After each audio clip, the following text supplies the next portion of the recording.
अस्सलाम वालेकुम। हमारा आज का हिस्ट्री का लेक्चर है चैप्टर नंबर 2 का पार्ट 4, जिसमें हमने लास्ट लेक्चर में देखे 2.3 में ऑस्ट्रेलिया एंड न्यूजीलैंड। उसके बाद है 2.3/3 का एशिया में देखे हमने म्यांमार को पढ़े। अब हम इसके आगे पढ़ेंगे नेपाल। अब नेपाल के बारे में छोटा सा पॉइंट है, नेपाल का पॉइंट इतना बड़ा नहीं है। उससे पहले आप देख लो कि आपका जो पेज नंबर 20 नहीं सॉरी पेज नंबर 15 जो है उसके ऊपर जो ये बॉक्स दिया है आपको डू यू नो का, जिसमें आपको थीबाओ प्लेस बताई गई जो रत्नागिरी की है। तो ये प्लेस का जो कॉलम है वो आपको स्किप किया गया है एग्ज़ाम में, वो एग्ज़ाम में आपको नहीं है। तो उसको पहले आप मार्क कर लो कि वो आपको वो बॉक्स नहीं आने वाला है। ये बॉक्स को आप आपके तरीके से उसको कट कर दो ताकि ये आपको आगे नहीं पढ़ना है, ठीक है। उसके बाद है आपका नेक्स्ट पॉइंट। नेक्स्ट पॉइंट में हम लोग देखेंगे नेपाल। नेपाल में आपको बताया गया है कि नेपाल एक छोटा सा राष्ट्र है, छोटा सा एक रीजन है, जो एक जैसा किंगडम भी कहा जा सकता है उसको, जो हिमालय रीजन में है। छोटा सा शहर है जो हिमालय रीजन में है, जहाँ पे ब्रिटिश ने अपने लोग भेजे थे नेपाल पे कब्ज़ा करने के लिए, लेकिन नेपाल की तरफ से उनको कुछ इतना पॉजिटिव रिस्पांस नहीं मिला। उसमें से ही इंग्लैंड और नेपाल की जंग हुई या वॉर हुआ, जिसमें नेपाल के 10 से 12 हज़ार लोग थे और जिसमें अंग्रेज़ों के 30,000 से ज़्यादा लोग थे। जिसमें नेपाल पे अंग्रेज़ों ने हमला किया, जिसमें वो लोग मकवानपुर यहाँ पे उनका ये हार गए। नेपाली जो है वो मकवानपुर शहर में हार गए और उनकी जो एक जिसको बोलेंगे प्रोमिसेस हुए थे कि आप हारने के बाद हम लोगों ने क्या लेना है, कौन से शहर लेना है, तो अंग्रेज़ों ने उनसे तराई, कमाऊ और गढ़वाल जो प्रदेश थे अपने कब्ज़े में ले लिए और उन्होंने अपना एक रेसिडेंट तय किया काठमांडू में। 1923 में ये चीज़ें उन्होंने नेपाल में की है। तो ये नेपाल के बारे में इतना ही दिया है। तो अगर नेपाल के बारे में पूछा जाता है तो ब्रिटिशों ने कैसे इनके ऊपर हमला किया और किस तरीके से किया, तो आप लोग ये सब लिख सकते हो। नेक्स्ट पॉइंट में है सिक्किम। सिक्किम में एक सिक्किम का पॉइंट में बताया गया है कि ब्रिटिश सरकार का एक गोल था कि उनको इंडिया के जो आजू बाजू के सब जो देश थे, जैसे सिक्किम है या नेपाल है, भूटान है, बंगाल है, ये सब चीज़ों पे अपना राज करना था। तो 1850 में उन्होंने जो सिक्किम का जो राजा था उसने दार्जिलिंग के आजू बाजू का जो पूरा एरिया था वो ब्रिटिशों को दे दिया था और वो ब्रिटिश लोग उसके बदले में उसको एक मंथली सैलरी देते थे। उसके बाद जो लॉर्ड डलहौसी जो था, वो लॉर्ड डलहौसी ने अपनी आर्मी भेज के सिक्किम पे और हमला करने की कोशिश की और सिक्किम को अपने अंडर में करने की कोशिश की और वो कोशिशें उनकी चालू थी। उसके बाद सिक्किम में जो अंग्रेज़ थे उनके लिए जो बिज़नेस रिसोर्सेज थे, ट्रेड्स थे, वो चालू हो गए। उसके बाद भारत और तिब्बत में जो बिज़नेस चल रहा था या जो ट्रेडिंग चालू हुई, मार्केटिंग चालू हुई, उसमें उनको ऑक्ट्रॉय देने का अधिकार मिला। ऑक्ट्रॉय मतलब एक टैक्स या ज़कात जिसको कहा जाता है, वो अंग्रेज़ों को मिलने लगी। फिर 1886 में, अब कुछ बुक्स में 86 दिया है या कुछ बुक्स में 85 दिया है, तो उसमें सिक्किम का जो राजा था 1886 में तिब्बत में लोगों ने सिक्किम के ऊपर अपना कब्ज़ा करने की कोशिश की। उसके बाद अंग्रेज़ों ने जो तिब्बती लोग थे उनके अपोज़ में जाके उनके ऊपर कार्रवाई करना शुरू कर दिया, क्योंकि वो अंग्रेज़ों के साथ लड़ रहे थे। फिर 1890 में ब्रिटिश और चीन इनके बीच में कोई सौदेबाजी हुई या प्रोमिसेस हुए, जिसमें उन्होंने सिक्किम जो है अंग्रेज़ों के अंडर में आ गया, उन्होंने उसके ऊपर अपना हक जताया। इसलिए कि क्योंकि उनके सिक्किम के आजू बाजू जो दार्जिलिंग था, दार्जिलिंग का जो आजू बाजू का एरिया था वो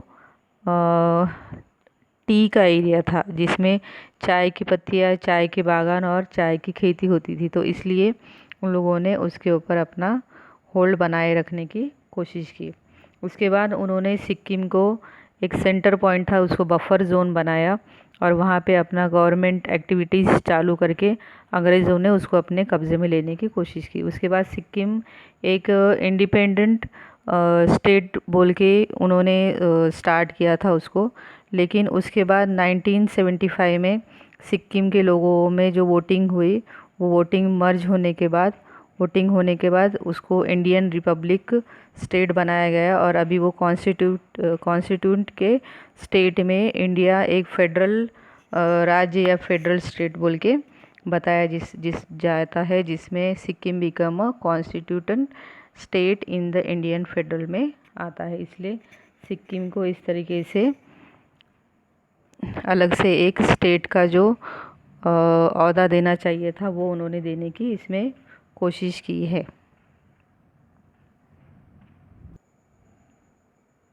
नेक्स्ट पॉइंट में है भूटान। भूटान जो है इंडिया का नॉर्थ साइड का एरिया है, जिसमें उसके ईस्ट में, सिक्किम के ईस्ट में भूटान ये देश है, जिसका ज्योग्राफिकल और बिज़नेस के लिए ज्योग्राफिकल एरिया और बिज़नेस का एरिया जो है वो वॉरेन हेस्टिंग्स ने उनके फ्रेंडशिप के तौर पे या उनके रिलेशनशिप के तौर पे उन्होंने शुरू किया था। उन्होंने परमिशन दिए थे कि ज्योग्राफिकली और वहाँ पे बिज़नेस कंपेनियन के लिए वो लोग एक साथ आ सकते। उसके बाद बंगाल और तिब्बत में भूटान का जो प्रदेश था वहाँ पे भी उन्होंने बिज़नेस के लिए, ट्रेडिंग के लिए रास्ता खुला कर दिया था कि वो उसमें से, वहाँ से बंगाल से तिब्बत तक वो आ जा सकते हैं समंदर के रास्ते से या जो भी उन्होंने अवेलेबल रास्ते किए होंगे उससे। 1841 में एस्ले एडन ईस्ट ने भी भूटान पे अपना आर्मी लेके जाके उनको आक्रमण करने की कोशिश की। लेकिन 1865 में भूटान ने अंग्रेज़ के अपोज़ में वॉर किया। उसके बाद उनके कुछ प्रॉमिसेस हुए, तो जिसमें भूटान ने जो उनके पास से जो स्टेट लिए थे, ब्रिटिशों के पास से जो स्टेट लिए थे वो उनको वापस कर दिए और अंग्रेज़ों ने भूटान को या भूटान के राजा को उसके बदले में सैलरी देने की जो बातें थी वो तय हो गई थी। फिर 1910 में उन्होंने और एक प्रॉमिस किया था जो अंग्रेज़ों के और भूटान के राजा के बीच में हुआ, जो सिक्योरिटी के तौर पे था और जिसमें अंग्रेज़ों ने भूटान के इंटरनल जो भी चीज़ें होंगी या भूटान के स्टेट के इंटरनल चीज़ों में ये अंग्रेज़ या ब्रिटिश सरकार बात नहीं करेंगे, ये चीज़ें उनकी तय हुई। और 8 अगस्त 1949 में भूटान और भारत जो है एक फ्रेंडशिप का राष्ट्र बना और उनमें भारत जो है भूटान को बहुत सारी चीज़ें या उनके बीच में जो एडवाइज़र कमेटी जिसको कहा जाता है, इसका ये काम करना इन्होंने शुरू किया। तो भारत और भूटान में उनके जो मैटर्स होते थे उसमें ये एडवाइस देने के लिए भारत को उन्होंने परमिशन दिए थे।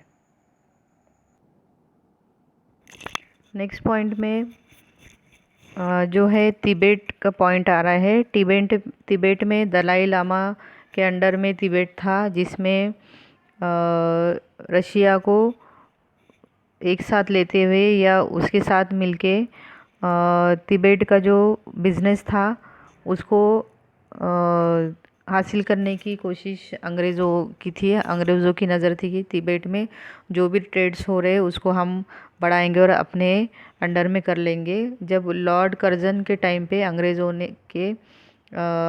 ने उनके जो आर्मी थे तिब्बत के राजधानी जो ल्हासा थी वहाँ पहुँच गई थी। 1907 में इंग्लैंड और रशिया में एक करार हुआ जिसमें तिब्बत में जो चीन था, तो चीन के अंडर में अब तिब्बत आएगा और चीन उनके ऊपर आगे का जो भी उनका प्रोसेस था या उनके बीच में जो भी बातचीत हो रही थी, अब चाइना ने तिब्बत का क्लेम ले लिया था, मतलब चाइना अब तिब्बत का ही पार्ट हो चुका था। तो इस तरीके से तिब्बत ये चीन के अंडर में आ गया था।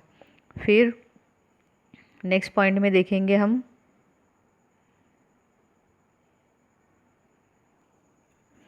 अब ये हो गए भारत के सब आजू बाजू के जो प्रदेश। उसके बाद था 2.3 में, सेकंड पार्ट में 3.4 जो है वो है अफ्रीका।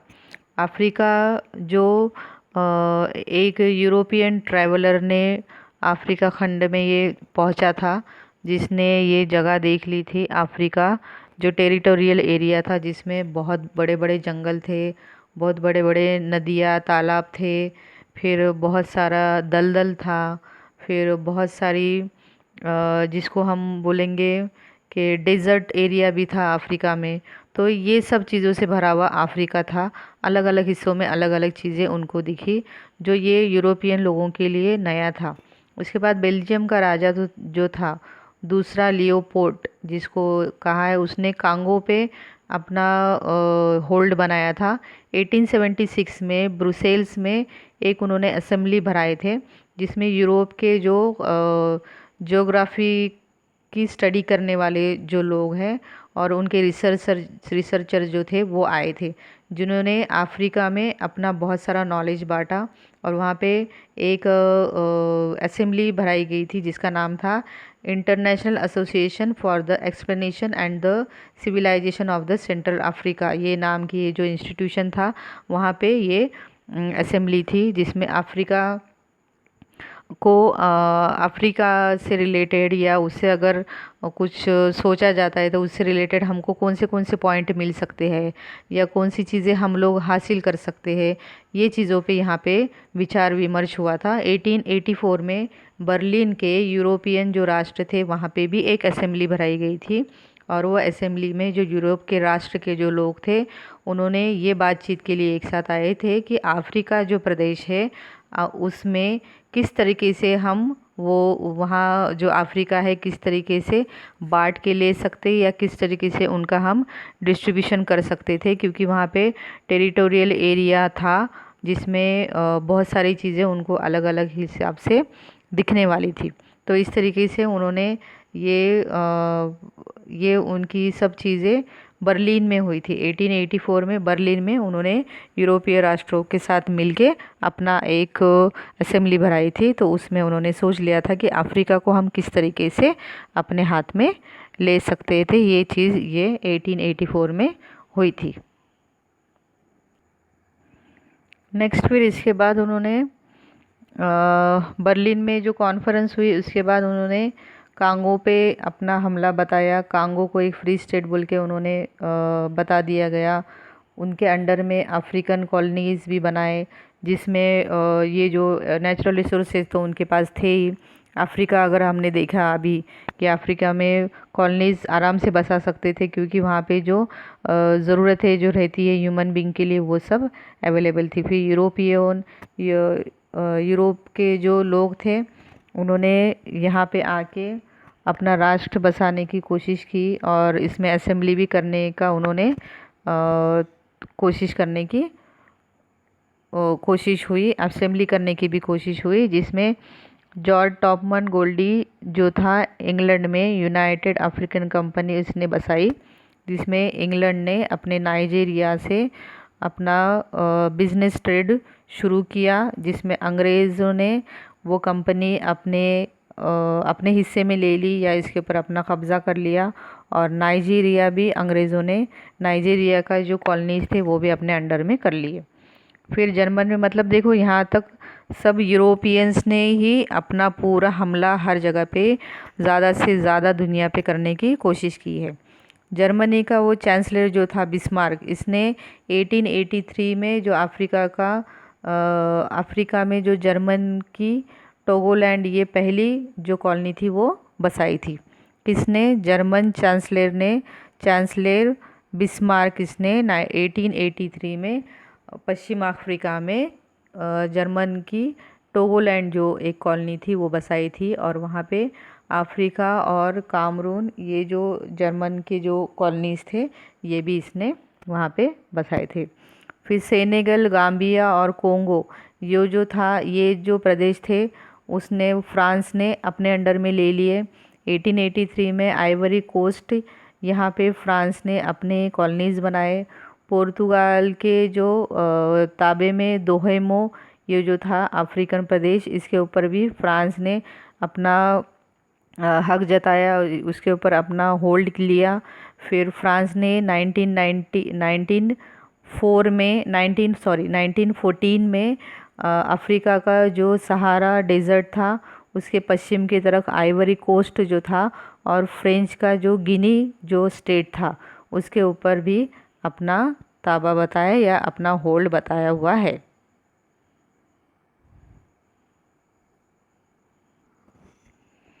फिर उन्होंने पूर्व अफ्रीका में केप कॉलोनी और जो जिसको बोलेंगे क्रिश्चियन कॉलोनीज या नाताल कॉलोनी जिसको कहा गया है जर्मनी में, तो वो अपने अंडर में कर लिए, जिसके ऊपर उन्होंने मोज़ाम्बिक स्पेन का जो था, स्पेन के अंडर में आ गया। इंग्लैंड, फ्रांस और जर्मन, इनको भी, ये तीनों को भी, ये भी पूरे ब्रिटिश थे, इनको सबको अफ्रीका में बहुत ज़्यादा इंटरेस्ट था। वो तीनों ने मिलके अफ्रीका को अपने अपने प्रोमिसेस के तौर पे बांट लिए।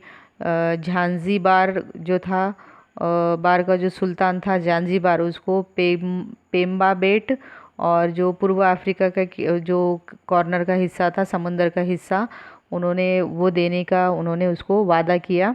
जो सुल्तान था ज़ाम्बिबार को, उन्होंने कहा कि हम तुमको ये 3 चीज़ें दे देंगे। उसके बाद उन्होंने मादागास्कर जो आइलैंड था उन्होंने फ्रांस को दिया, और अफ्रीका का जो आइलैंड था वो इंग्लैंड को दिया, और दक्षिण का प्रदेश का जो बाजू थी वो उन्होंने जर्मन को दे दी। ऐसा उन्होंने प्रोमिसेस किए, जिसमें 1897 में जर्मनी के जो लोग थे उन्होंने जर्मन ईस्ट अफ्रीका कंपनी के पास से पूर्व अफ्रीका के जो प्रदेश थे वो खुद के पास ले लिए। फिर ज़ाम्बिबार, पेग्मा बेट और नासालैंड, जिसको मालावी कहा जाता है, वो ब्रिटिशों के अंडर में चले गए या ब्रिटिशों के अंडर में रहेगा, ये उन्होंने कह दिया।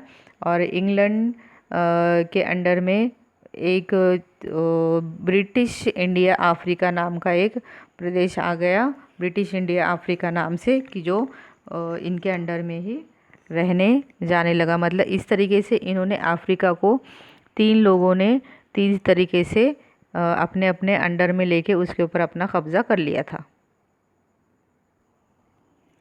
अब उत्तर अफ्रीका जो था उसमें मोरक्को, अल्जीरिया, ट्यूनिस और त्रिलोप लीबिया जिसको कहा जाता है, और इजिप्ट, ये सब चीज़ें आती थी। ये सब प्रदेश आते थे अफ्रीका में, मोरक्को, अल्जीरिया, ट्यूनिस, लीबिया और इजिप्ट। इसमें फ्रांस ने 1830 में क्या किया, अल्जीरिया पे अपना होल्ड कर लिया, उसको जीत लिया। फिर ट्यूनिस में जो ट्यूनिस के ऊपर इटली, फ्रांस और अंग्रेज़, ये तीनों का भी ध्यान था, उनको वो अपने अंडर में लेने का था, लेकिन फ्रांस ने उसमें बाजी मार ली और उसने वो जीत लिया।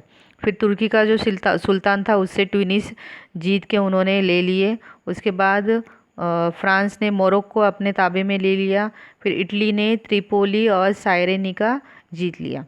फिर इजिप्ट की जो ज़मीन थी उसके ऊपर इंग्लैंड और फ्रांस, ये दोनों को ही बहुत ज़्यादा पसंद आ रही थी, या उनको इजिप्ट अपने अंडर में लेना था, उनकी नज़र थी उसके ऊपर। तो अंग्रेज़ों ने अलेक्जेंड्रिया और कैरो का जो रेलवे ट्रैक था या वो रेलवे लाइन वहाँ पे बना दी, और उसके बाद उन्होंने जो समंदर का रास्ता था और जो रेड सी था, जिसको हम लोग रेड कलर का समंदर या लाल समंदर कहा जाता है, उसको जोड़ने के लिए जो सुएज कैनल था, सुएज कैनल के रिलेटेड वो जुड़ने वाला था, या वहाँ पे एक पूरा पुल बनने वाला था। वो पुल जो बन रहा था वो फ्रेंच जो ऑफिसर्स थे उनके अंडर में बन रहा था। जो फर्डिनेंड दी लिपेस, ये जो वहाँ ऑफिसर था, इसका नाम है, जिसने ये चालू किया था, जिसकी देख रेख में ये चीज़ें हो रही थी। पहले स्टार्टिंग में इजिप्ट का ये बनाने के लिए उनको बहुत सारा खर्चा करना पड़ा, लेकिन ये जब कैनल बन रहा था या ये पुल बन रहा था तो उसमें उनको बहुत सारा खर्चा लग गया। इजिप्ट को उसके लिए लोन लेना पड़ा, और वो लोन के वजह से या उसके इंटरेस्ट भरते भरते भर नहीं सक रहा था, तो फिर अंग्रेज़ों ने उसमें से कुछ शेयर्स खरीदी कर लिए, कंपनी की तरफ से, उनकी कंपनी से, और इंग्लैंड ने उसके ऊपर इंटरफेयर करके वो उसका जो थोड़ा सा हिस्सा जो था वो उन्होंने ख़रीद लिया। तो इस तरीके से क्या हुआ, ये जो सुएज कैनल जो बन रहा था वो अपने आप अंग्रेज़ों के अंडर में आ गया। और फिर 1922 में जो इजिप्ट था वो क्या हो गया, इंडिपेंडेंट हो गया, वो आज़ाद हो गया।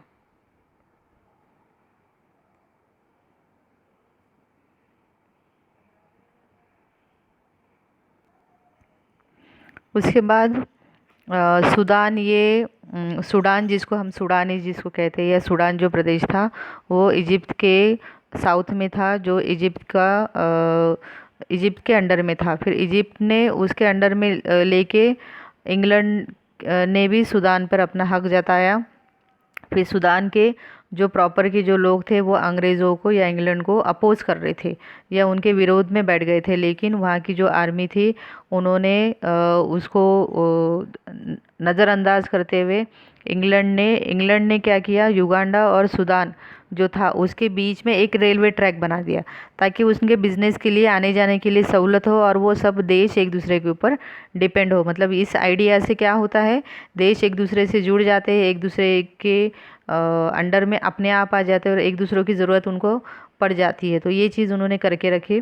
फिर नाइल जो नदी थी और इजिप्ट जो था वो सबके लिए क्या बन गया था, एक सोर्स बन गया था जीने के लिए। उन्होंने उसमें से सूडान जो था उनके खुद के अंडर में ले लिए अंग्रेज़ों ने, क्योंकि उनके लिए ये बहुत बड़ा पॉइंट था, उनके लिए इम्पोर्टेंट पॉइंट था कि उनको सूडान को अपने अंडर में लेना था। फिर फ्रांस में सूडान पे अपना हक जताते हुए, फिर पश्चिम अफ्रीका में भी उन्होंने बहुत सारे उनको जिसको हम बोलेंगे स्कीम्स वगैरह बता के उनको अपने अंडर में ले लिए।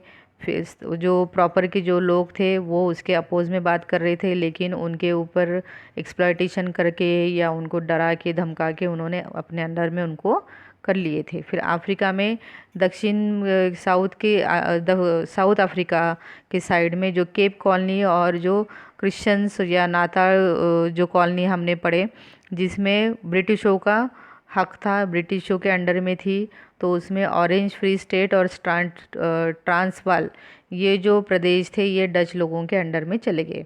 फिर जोहान्सबर्ग, यहाँ पे क्या हुआ कि एक गोल्ड की खदान मिल गई। उसके बाद यूरोप के जो राष्ट्र थे उनका ऑब्वियसली नज़र उसके ऊपर पड़ी कि यहाँ पे तो गोल्ड के खदानें निकल रहे, अब हम लोगों को इनके ऊपर अटैक करना है। फिर 1909 में दक्षिण अफ्रीका में उन्होंने अपनी एक कॉलोनी बनाए, वो कॉलोनी में अपना पूरा होल्ड बना लिया और उनको सबको दक्षिण अफ्रीका के पूरे कॉलोनीज़ को एक साथ करके उन्होंने यूनियन ऑफ साउथ अफ्रीका ऐसा उनको नाम दिया। इंग्लैंड ने उनको यूनियन ऑफ साउथ अफ्रीका ये नाम दिया उनके कॉलोनी को। और वो टाइम पे जो पुर्तगाल थे उन्होंने अंगोला एक जगह थी उसके ऊपर अपना होल्ड बनाया या उसके ऊपर अपना हक जताया। और गिनी कोस्ट में कुछ आइलैंड थे, मोरक्को जो था वहाँ पे स्पेन ने अपने अंडर में उसको ले लिया था। तो इस तरीके से जो यूरोपियन कंट्री थे उन्होंने पूरे कॉलोनीज़ पे अपना कैसा हक जताया, और ये ज़्यादातर कॉलोनीज़ ज़्यादातर इंडिया के आजू बाजू के जो प्रदेश थे उसमें दिखाई दिए हम लोगों को। तो ये कॉलोनीज़ का इफ़ेक्ट, अभी तो हमने तो ये यूरोपियन कॉलोनीज़ देखे, लेकिन ये यूरोपियन कॉलोनीज़ का इफ़ेक्ट इंडिया को उसके वजह से क्या तकलीफ़ हुई या किस तरीके से इंडिया के ऊपर उसका इम्पैक्ट हुआ, अब ये हम नेक्स्ट लेसन में देखेंगे। तो इस तरीके से हमारा हिस्ट्री का जो सेकंड लेसन का 4th पार्ट जो था वो कंप्लीट हो चुका है। अभी नेक्स्ट लेक्चर में हम लोग इंशाल्लाह 3rd लेसन लेंगे और इसके ऊपर का जो भी होमवर्क होगा वो मैं आपको अपने ग्रुप में PDF बना के भेज दूँगी, तो आपने उसको टाइम टू टाइम कंप्लीट करना है। आपके लेसन के जो पीछे के जो एक्सरसाइजेज है वो कंप्लीट करना है घर में बैठ के। जिन्होंने रेगुलर लेक्चर सुने हैं वो लोग ये चीज़ें कर सकते हैं। तो लेक्चर सुनिए, मैं देख रही हूँ कि आप लोग व्यूवर्स कितने देख रहे हैं या नहीं देख रहे, तो उस पे से पता चल रहा है कि क्लास में बच्चे तो बहुत सारे हैं लेकिन उसको पढ़ने वाले या देखने वाले बच्चे नहीं दिख रहे। तो वो आपकी प्रॉब्लम है, हमने हमारा लेक्चर बना के आपको दे दिया है, आपने उसको कंपलसरी पढ़ना है और उसके ऊपर की जो एक्सरसाइज है लेसन के पीछे के वो कंप्लीट करना है। ये आपकी ज़िम्मेदारी, क्योंकि जैसे ही कॉलेजेस शुरू होंगे तो हम लोग ये आप सबसे कलेक्ट करने वाले हैं और इसके आपको मार्क्स रहने वाले प्रैक्टिकल के। तो इसका ये चीज़ को ध्यान में रखिए और अपने फ्रेंड्स को भी बोलिए, जो भी वेबसाइट आ रही है उसके ऊपर आप सब लोगों को वो वेबसाइट दे दीजिए या लिंक भेज दीजिए ताकि दूसरे बच्चे भी उसको पढ़ सके। ठीक है, वैसे तो ग्रुप में सब बच्चे ऐड है, तो ऑफिशियल ग्रुप पे मैं लिंक भेज रही हूँ। कल लिंक भेजने में थोड़ा प्रॉब्लम हुआ था, इसलिए मैं कल नहीं भेज पाई, तो आज का लेसन मैं भेज दे रही हूँ, फिर नेक्स्ट लेसन में आपको कल भेज दूँगी इंशाल्लाह। ठीक है, तो अभी ये लेसन पढ़ना है और उसके क्वेश्चन आंसर आपको लिखना है। चलो फिर नेक्स्ट लेसन पढ़ेंगे, थर्ड वाला इंशाल्लाह कल पढ़ेंगे। अस्सलाम वालेकुम वरहमतुल्लाहि बरकातुहू। अल्लाह हाफिज़।